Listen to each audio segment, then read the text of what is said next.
Anyway. I spent time just, and the topic would come to my mind. It would just hurt, but like, going through it would help, I'd go out and go walking in the night, or the day. Oftentimes it happened to be night.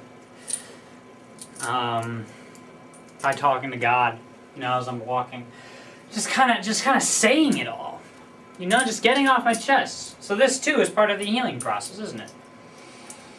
Telling him everything. Singing sometimes. Praying. Going through it all. And it's not like one time you're like, okay, you go through all your pain and now it's gone. But you get, part of it's gone and part of it remains. And then sometime, a couple months later, I'll just, be sitting there eating some sandwich. And I just stop. And I go, man. It hurt. Thinking, of course, about high school. It hurt. And then I move on. I don't wish to give the impression that I am nothing but pain. I've got a lot of hope and joy in me, too. A lot.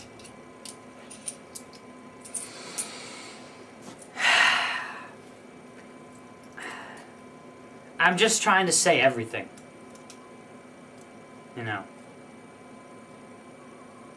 I'm just trying to be unfiltered.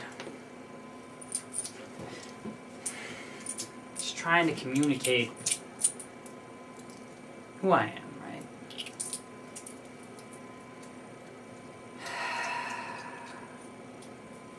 Dropped 2 classes. I dropped down a level in 2 classes before freshman year even started. I took tests, I got to a certain level, I dropped down 2 things. And even then it was hard. I remember crying. I don't cry often. But maybe it was the fact that we were repainting part of the house and there was fumes in the air. But before high school started, a couple weeks before, I remember crying. And Mom talking to me. I was scared of high school, basically, yeah. She said it'd be okay. I wonder if I was like a premonition. Not what Mom said, what I would need. Upset. I dove into it at first.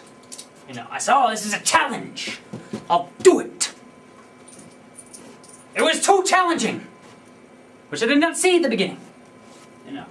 Kept trying, kept falling back, and every day I'd come home and by my own personal conduct of honor, I'd have to tell Mom, oh, I'd forgotten to turn in a certain assignment today. That assignment just failed now. And Mom would get mad, of course. I mean, she wants me to do good in school, of course. Eventually, she gave me permission not to tell her when bad things happened at school. Which really helped. Because then I could just deal with it in my own terms. One day in study hall, I just got so angry. So upset. I just started scribbling out all my thoughts on school. It's like 3 pages double-sided, I think. Just, how crazy this whole thing was. I actually submitted it to our magazine or whatever, which got a prompt call from the counselors. Or they call the counselors, what I mean. Talk to my counselor, like, oh, you're stressed. And it's good to have counselors. It really is. It really, really is. At the same time, I think they're almost legally obligated not to use phrases like, wow, this school is crap. It'd be nice. That'd be nice. That's what I tell people. Not the whole schools, you know what I mean. But when you're stressed, I'm like, oh, this stress thing, this is crap. Just drop down your classes. Very simple. Just drop down. Make it easier.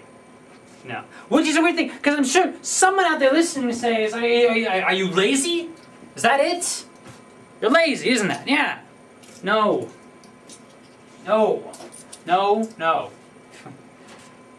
There are people that refuse to try. And for them, you should make the challenge easier. If you're simply refusing to try, then, well, come on. You should try. But I was trying. and it was just too hard. And it wasn't worth it. You know, sometimes you suffer in something to achieve something which is worth it. What did I achieve? Got some AP credit. Woo. My parents wanted me to drop down a further class. Yeah, a lot of times these things you say it's pressure from the parents. I can't really say that here, can I? Because they're the ones that came to me and said, "Hey, drop down a class in this other subject here." You know, it's not worth it. But because of like this enveloping culture in my school, you have to be the best.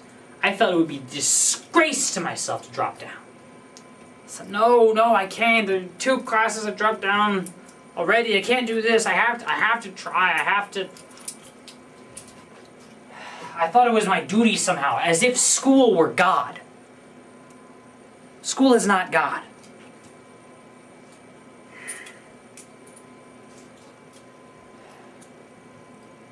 You know something?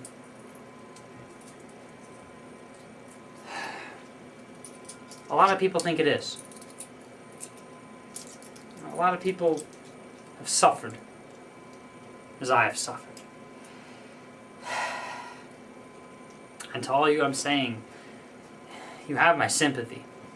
To anyone who's been through the stuff I'm describing, you have my sympathy. Even if no one else cares. And I'm telling you, to pursue what you love. And do it in a way that you continue to love it as you do it. Because sure, I may love physics. I may love English and writing. I may love, the interesting things you can do with math. I may love history. I love all sorts of things. But school would make it so stressful that I started to hate these things. One of my greatest fears is that someday, somehow, in pursuing my own dreams, I'll do it wrong, I'll make it stressful, and thus I will destroy my own dreams. You have to do it right. You have to be holistic. You have to take care of yourself. For your own good. For the good of those around you. Little statistic. You know that long term, if you work 60 hours a week, in like a standard office job, actually a whole bunch of industries, this is true. If you work 60 hours a week, you will achieve the same amount as working 40 hours a week. Because you'll be more tired. Did you know, the long term, if you work 80 hours a week, every week, you will accomplish less than had you worked 40 hours a week. Because you'll just be running on empty. So take care of yourself. And find a way out. And be who you want to be. And that's part of my message to the world. That's part of who I am. And I'll continue that in a moment, after I put a new tape in the camera.